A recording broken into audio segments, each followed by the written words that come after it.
Thank you all for coming here, and thank you all for braving the rain, and thank God for clearing it away. The last time the SDP held a pre-election rally, it was actually before the 2011 general election. It was a memorable event with festivities, with speeches, and an emotional national anthem. It was a little like today, but with no rain and a smaller crowd. We were planning to have one in 2015, but as you know, what happened was the Prime Minister decided to hold a snap election not long after the death of Singapore's longest serving Prime Minister. As John mentioned earlier, many people ask us, when is the election going to be? In reality, we have no idea when the election is going to be, and the reason is because we do not have in Singapore an independent election commission. My mother has lived in the same house for the last 40 years, but she has moved from Tanglin to Kreta Ayer to Tanjong Pagar to Moulmein Kallang and now to Holland Bukit Timah. Quite a journey for someone who's lived in one house. The decisions on the constituencies are made by the highly qualified members of the Election Boundaries Review Committee, who in their day jobs report to the MTI Minister, the MND Minister, the Prime Minister, and the Law Minister. All of them are PAP Central Executive Committee members. Surely this is not fair. In the coming elections too, unfortunately, we can expect a nasty mudslinging campaign from the PAP ministers and candidates. This time, however, they are going to be protected by new laws which can only be activated by a minister and not by an opposition candidate. We have already seen the vicious personal attacks by a member of the so-called 4G leadership on a poet invited to lead a class for a group of less than 24 students. Now, this is not someone who's a serious threat to the minister's multi-million-dollar salary, nor is it someone working to cause him to lose another election. This is actually an award-winning poet and playwright who was lumped together with neo-Nazis and jihadists. The vigorous reactions of Singaporeans from Prof. Tomiko to the arts community give me some encouragement that at least Singaporeans will stand up to this kind of bullying. Now, you know, when it comes to personal attacks, the SDP and our Secretary General are the world experts. But that has never intimidated us. For the last 39 years, the SDP has not hesitated to speak up for all Singaporeans, including the marginalized, the poor, the elderly, and the sick.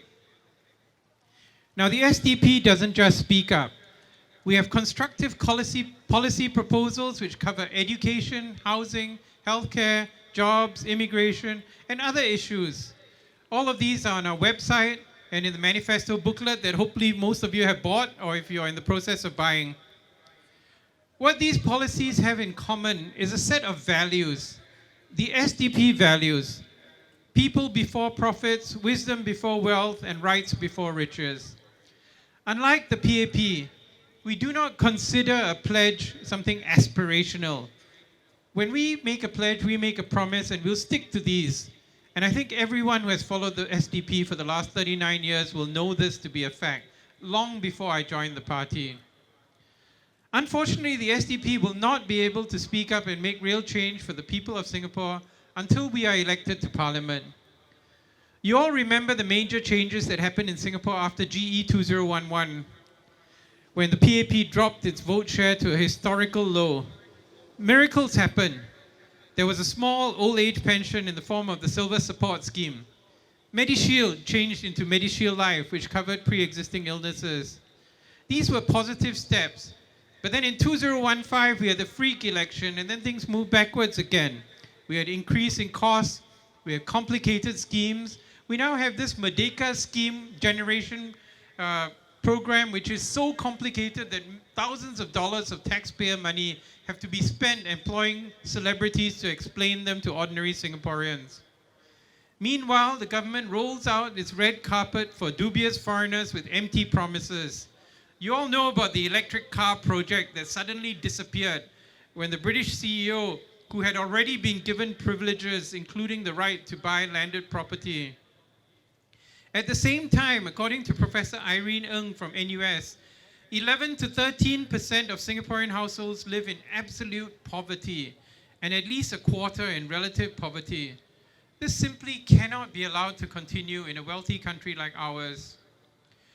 Since GE 2015, life has become harder for many ordinary Singaporeans. The PAP has also become more insecure, tightening its already tight grip on the media and civil society. I recently finished reading the former newspaper editor P.N. Balji's book, Reluctant Editor. On pages 60 and 61 of the book, Mr. Balji describes the editor-in-chief of the Straits Times meeting then Minister George Yeo over some mild criticism of a PAP MP. The conversation is chilling. The minister apparently told Mr. Leslie Fong, "Our MPs may be wrong, but the government will protect them at all costs." To which the editor replied, "Yes, Minister, we know it will be our blood on the floor." The message clearly went out to our local journalists and the media. We cannot continue with that kind of intimidation and the conformity that results.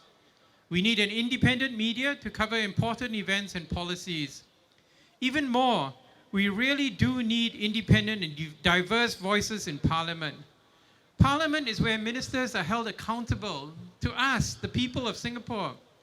We need to deny the PAP a two-thirds majority. This will prevent them from changing the constitution at will. For example, they will not be allowed to impose a racial quota for the elected presidency, but not for the Navy or Air Force, just to suit their political aims. Despite all the intimidation and gerrymandering, we still have the fundamental right to vote in elections every 4 to 5 years. We are not Hong Kong. We have the right to vote for our leaders. In this coming election, we will make important choices for our future and the future of our children. We need to send a message like we did in 2011. We need to deny the PAP a two-thirds majority in Parliament. If not, we're looking at a bleak future. Maybe 10 million people in what is already the world's most crowded city. A GST rise on a regressive taxation system in the world's most expensive city.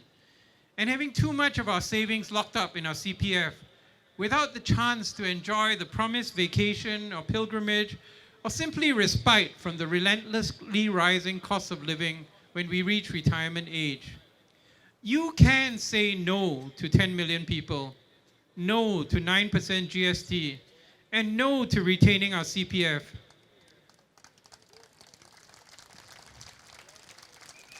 Come, join us to help deny the PAP its two-thirds majority. Volunteer, contribute in whatever way you can to help us together build a democratic society based on justice and equality. Thank you and happy Deepavali.